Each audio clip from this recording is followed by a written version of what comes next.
Welcome back, detectives, and for those of you who are not detectives, we are located right behind the Power Noodle station in Diamond City, and on today's episode, we will be going over Kellogg, a quick overview of who he is, what kind of person he looks like, and what to expect when you play in Fallout 4. But right before I got into that, I wanted to give a huge shout out and thank you to my little brother, Pro Gooner Boy, for supporting the channel since day one. He was there when I first uploaded the very first short, and he is usually commenting on most of my videos. He has been my biggest supporter, right up there with my girlfriend.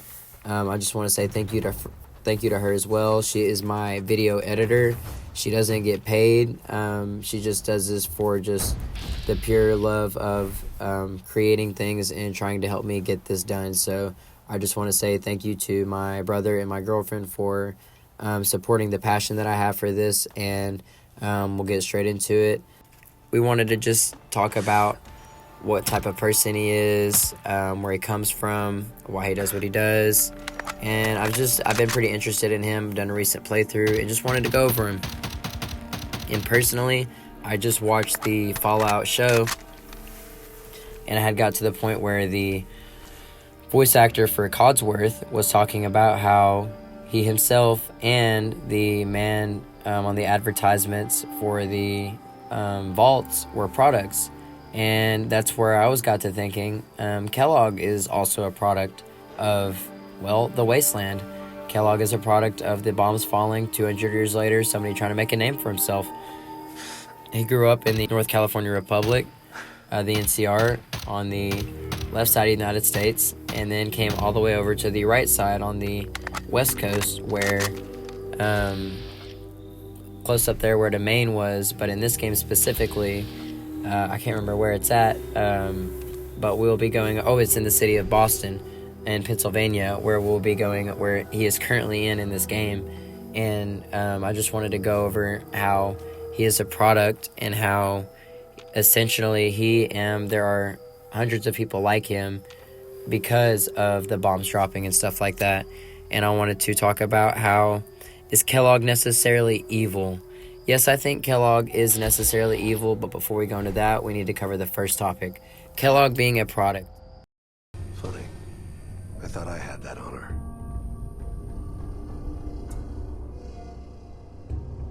So, here we are. You murdered my wife. Took my son. You're a dead man. Your wife. That was a regrettable accident.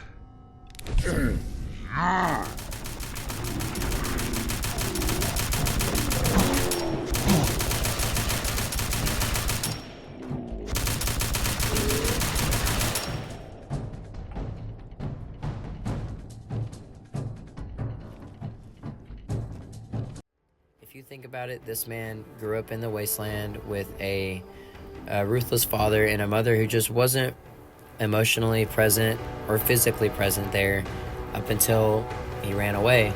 And when he did, he talked about how he left the East Coast because he wanted to get out of the NCR's thumb, but he really admitted because he was too guilty to go back and see what had happened to his mom because he wasn't there to protect her. But Kellogg always talked about how he couldn't help what had happened because the wasteland was inevitable and whatnot, but he left the NCR because he talked about how he wanted to leave under the thumb of control, but he had used that as a scapegoat when he would use in conversations to his bosses, mentors, people around him, whatnot.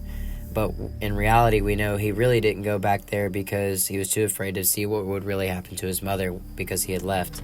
And so I think when he talks about the inevitability and how he can change his fate, I think he really can't. He had just said that as a shield barrier to really kind of just maybe masked or like really just cope with the fact that he could have stopped his mother's fate, but he didn't because he was just a young child who really shouldn't have ever been put in that situation in the first place. But yet we go back to, again, everybody is a product of the wasteland now. You have raiders, you have ghouls, you have mutated people, you have these ugly, terrible creatures and these evil people, and if they're not mutated, they're almost just as evil, will do just as almost much harm as something that is mutated, or on just as a broader scale. And so that's when I wanted to go back to, I think, yes, you can be good, but when you look at the good characters in Fallout, you look at where they come from. Like, Piper is essentially one of the greatest characters you come across. She's for freedom of speech, freedom of press. She wants everybody to have the knowledge out there as much as she does. She doesn't want anything to be under the light or outside of the light. She wants everything to be on the same spectrum. She wants everybody to have the same understanding. And we see that a lot, and we hear that a lot when we travel the wasteland with her. And I really think that's interesting, though. But you look at where she came from, and you look at the family that she still has with her. She still has something keeping her from turning into something bad. Kellogg lost his wife and daughter. But yet again, he wasn't trying to turn things around, but neither was Piper. Piper is still nudging her nose into business where it shouldn't be.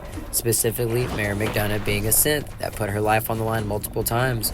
Or when she travels the wasteland with the sole survivor, putting her sister at risk being in Diamond City alone. But yet again, I guess everybody just has a different fate. Piper, if something was to happen, she probably would have regretted leaving. And I just think that's really interesting. And of course, that has to do with Bethesda's faulty writing. We all know where that goes. Here we are 5 games later, or 2 of them, they might not count canon anymore. But the next thing I wanted to talk about, is Kellogg necessarily evil? Yes, he is. And what made me think he is necessarily evil was from one of the clips you saw earlier, where he said that it was a regrettable accident. Where, really, you don't have to see it any other way to see that he knew it was a wrong thing and he did it. Really, to this day, I still don't know why he did. I think he said it was to save her pain when she did wake up or something like that. But your son ended up killing everybody in the vault anyways, but you. So, there's something wrong with everybody in this world. There's even something wrong with the sole survivor.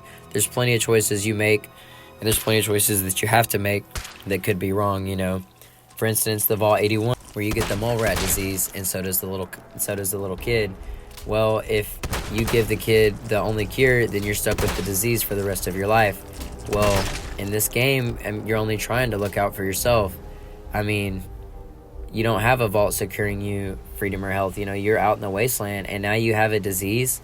There's just so many things that clash with, there's so many missions or decisions you have to make in this game that will make you question your own morale or the way you see what is good and wrong.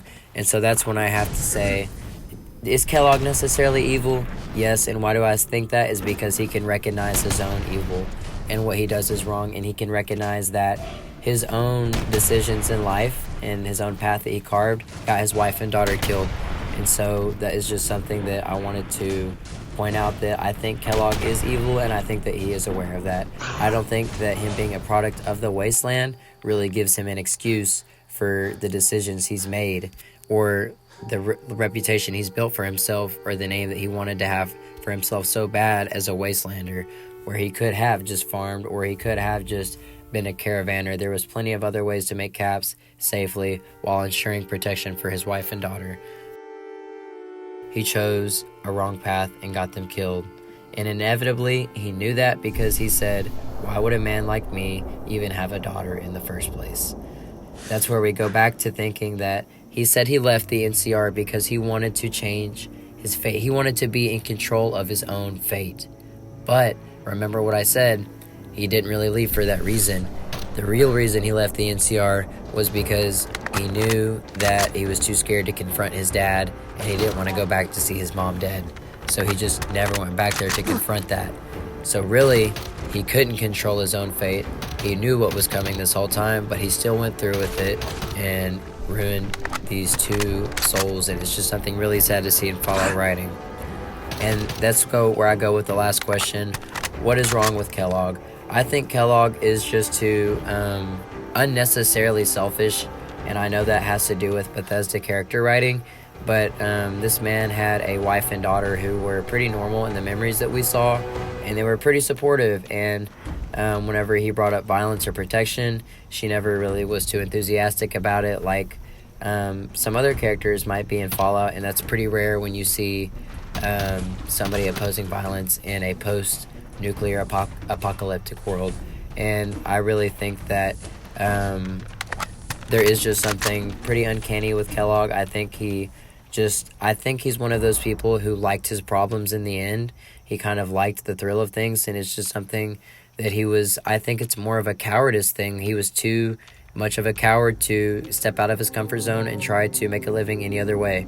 So he did what all cowards do, and they stay too afraid to grow. And I just think that's bottom line what it was that ruined his life. And so, yep, that's been my quick overview, quick 10-minute thing on Kellogg. And thank you, detectives, for going over the case with me this week. And we will meet back here behind Diamond City in the detective agency going over a new case, and leave in the comments below which we would like to investigate. And we will see you, detective, next week. Thank you, everybody.